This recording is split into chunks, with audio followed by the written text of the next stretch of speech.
J-Math. In hierdie video gaan ons 'n bietjie kyk na 3 terme met rasionale eksponente. Nou, hierso is dit weer K-metode somme. So hoe weet ek is K-metode? As my een eksponent die helfte is van 'n ander eksponent, dan weet ek gaan hier K-metode doen. So in hierdie geval kan ek sien dat hierso het ek x tot die mag 'n kwart, hierso het ek x tot die mag 'n half. So die een is helfte van die ander ene, so dis K-metode. Nou wat is K? Altyd die kleinste ene. So ek gaan net vir my onderwyser sê, stel K gelyk aan die kleinste ene, en dit wil sê K kwadraat gaan dan die ene wees wat dubbel is. So onthou, 'n kwart is kleiner as 'n half. Dink net aan 'n pizza. Kwart pizza is altyd minder as 'n halwe pizza.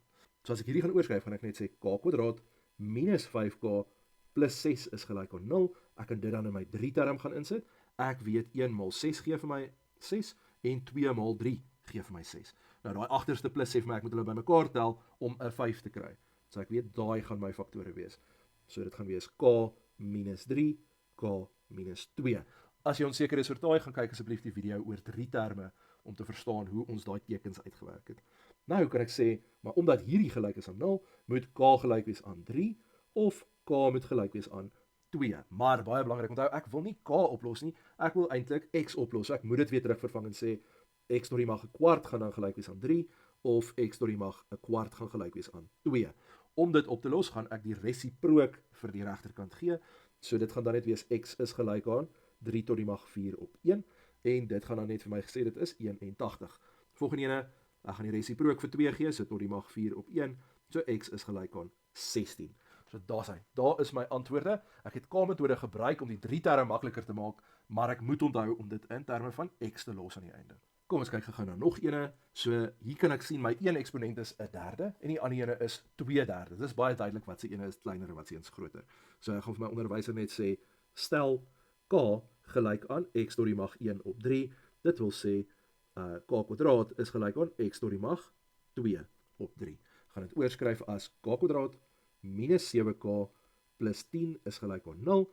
En dan gaan ek my 3 term gaan doen. So weer eens, ek kan sien hy eindig op 'n plus. So ek moet kyk wat maal wat gee vir my 10. Dat as ek dit bymekaar plus, kry ek 'n 7. So dit is definitief die 2 en die 5. So dit gaan wees K met 'n 5, K met 'n 2. Die plus agter sê vir my die hakies het dieselfde teken. Die eerste teken, die minus, sê vir my wat se teken dit moet wees. Ons sê, dit is gelyk aan 0. Dit wil sê K is gelyk aan 5 of K is gelyk aan 2, maar ek wil nie K oplos nie, ek wil X oplos. So ek moet gaan sê dit is X tot die mag 1 op 3 is gelyk aan 5. Dit wil sê X is gelyk aan 5 tot die mag 3, wat dan vir my 125 gee. Aan die ander kant, X tot die mag 1 op 3 is gelyk aan 2, so X is gelyk aan 2 tot die mag van die resiprook, of die omgekeerde is 2 tot die mag 3, so X is gelyk aan 8. Dan sê, dit is hoe ek 3 terme doen met breekeksponente. Ek hoop dit maak sin, laat weet my as ons nog moet oefen, maar ons sal aan die einde van hierdie playlist sal ons eksamenhersiening sit, waar ons nog baie van hierdie gaan oefen. If this video helped you, please like and subscribe. J-Math.